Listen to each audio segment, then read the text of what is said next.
In Florida, school districts will be allowed to impose mask mandates. A judge ruled against Governor Ron DeSantis yesterday, saying, quote, "We are not in normal times." The ruling goes into effect immediately and will remain in place while the state appeals the decision. The governor signed an executive order in July banning mask mandates in schools, but several districts defied the order as COVID cases surged around the state. Two small districts that did not require masks had to shut down because of soaring infections. All right, so let's bring in Dr. Jason Salemi to discuss this. He's an associate professor at the University of South Florida College, and we are glad that you are here. So, you know, we recently talked to somebody from an investigative reporter from a newspaper in Florida, and they talked a little bit about the numbers in Florida and how at times Florida plays a bit of a numbers game. So I don't know what to make of this, but cases and hospitalizations appear to be coming down in Florida. But earlier this month, the State Education Association said that there were more than 35,000 COVID cases in kids under the age of 16 reported in just 1 week. Do you think a majority of those cases could have been prevented? And if so, how? Yeah, so I think as you alluded to, 2 weeks ago in Florida, we began to observe decreases in all adult age groups except children. Children were still going up. And that was in part due to spread of the virus. Children were returning back to schools, but you also saw testing go up in children, more so than the increase in cases. So I imagine in school settings with all of the quarantining that was going on, it resulted in more kids getting tested, and perhaps we were picking up infections that we might not have 1 month earlier.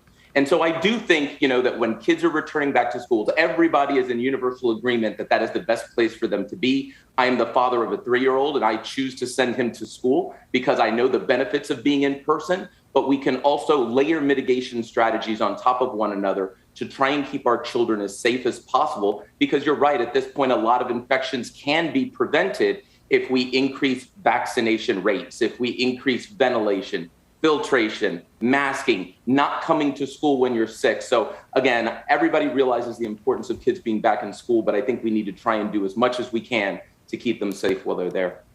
So what are you hoping to hear from President Biden today when he announces the new approach the administration will take to fighting COVID?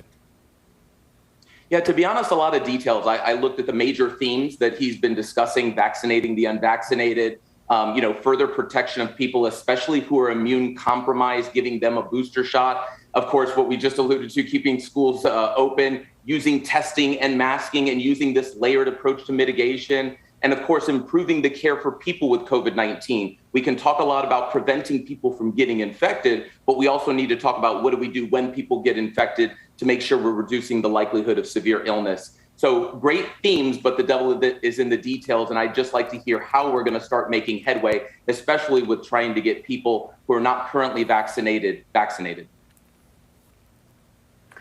According to the CDC, the U.S. recorded more than 100,000 new COVID cases each day. So Dr. Anthony Fauci, has said that the longer it takes for us to get a handle on this pandemic, the more there is a likelihood that we will see sort of a monster variant, a variant that can elude vaccines or elude treatments.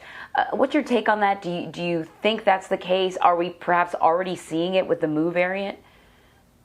Yeah, so the emergence of new variants all across the world is something that we should continue to expect as long as our global vaccination efforts remain a persistent challenge. This is part of how the virus fights back against us. And so I think the early evidence suggests that mutations in this new Mu variant may make it more capable of reducing the effectiveness of our body's ability to defend itself. But right now, I would say, Delta makes up just about every case in the United States. This is the deadliest wave of the pandemic in Florida. And so right now, I think what something like the Mu variant should underscore is just how important it is to bring down community spread of COVID-19. It underscores the importance of vaccination and mitigation, because the more that we let this virus persist at high levels, the higher is the likelihood that new variants like this, like Mu, will emerge, and the likelihood that they could have a series of mutations that make them either more virulent or more transmissible or better at evading our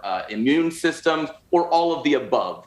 So that's, to me, what it underscores. I don't want everybody worrying right now about Mu. We've got enough concerns with Delta, but we do need to try and keep community spread of the virus down, not just in the United States, but across the world. You know, Doctor, I have a question that, I've heard and I've seen, and even though we've been reporting on this for 18 months, even journalists sometimes are confused by the science. So you're an epidemiologist. Help me understand something. I'm told that the Delta variant has a higher viral load than the version of COVID-19 that we were dealing with last winter. And so my question is, what does that mean for someone who is not vaccinated if they come into contact with somebody who's been infected by Delta? And how protective are the masks with those higher viral loads? My hope, and I'm hoping that you'll tell me that people are protected even with the higher viral load if they wear a mask, but I don't know. Yeah, absolutely. It's a good question, Vlad. So what this means is, with Delta, that's the big game changer from like last year in the United States. We've got a variant that is better at gaining access to our cells, replicating in our cells, and ultimately when we get infected, there's just so much more virus in our upper respiratory tracts. And so all else being equal, we're much more likely to transmit the virus from person to person. Of course, vaccinations, although they're designed to prevent severe illness, they do a pretty good job at reducing the likelihood that we will get infected in the first place. But we always talk about this layered approach to mitigation. No single mitigation strategy is foolproof. So we try and do as many things as we can. Get people vaccinated, wear masks, socially distance. When you're in indoor settings, we worry about the ventilation, the filtration of the air. All of those things collectively do a really good job at reducing somebody's risk of getting infected in the first place. And again, that's even more important with the Delta variant because it is so much more transmissible. The president's really sort of leaning into getting as many people vaccinated as possible. And then you have, governors like Ron DeSantis, who said that people's vaccination decisions don't impact him or anyone else. Can you just sort of talk about the importance of having as many vaccinated people as possible? Because there is this idea that, look, I'm vaccinated, so I'm protected. If you don't want to be vaccinated, whatever, that's up to you. We're all here. We should be free to do what we want to do in terms of our health. But can you talk about when you have more and more people vaccinated, how it rapidly helps us get a handle on an evolving virus? Look, getting vaccinated is certainly about your own health. It can make a very big difference, but it is also about the health of others. The likelihood of spread goes down the more people who are vaccinated.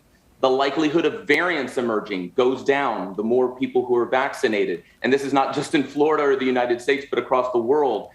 Vaccination is different from natural immunity. The vaccine is primed to help your body defend itself even more effectively than if you were infected with the actual virus in the first place. And so, despite the polarization that has occurred in the United States, we need to remember that we're all together when it comes to a really transmissible infectious disease that has global spread. And so the more people who are vaccinated, the harder it will be for the virus to jump from person to person, the better we'll be able to bring down community spread of the virus. And the safer people like children when they're in their school settings, certainly children are safer in schools when the spread of the virus in the communities that are around them is much, much lower. So getting vaccinated is probably the best thing that we can do for our long-term strategy. But again, it's not just vaccination. It's also those other efforts to block transmission of the virus from person to person. All of those things collectively will make us ultimately safer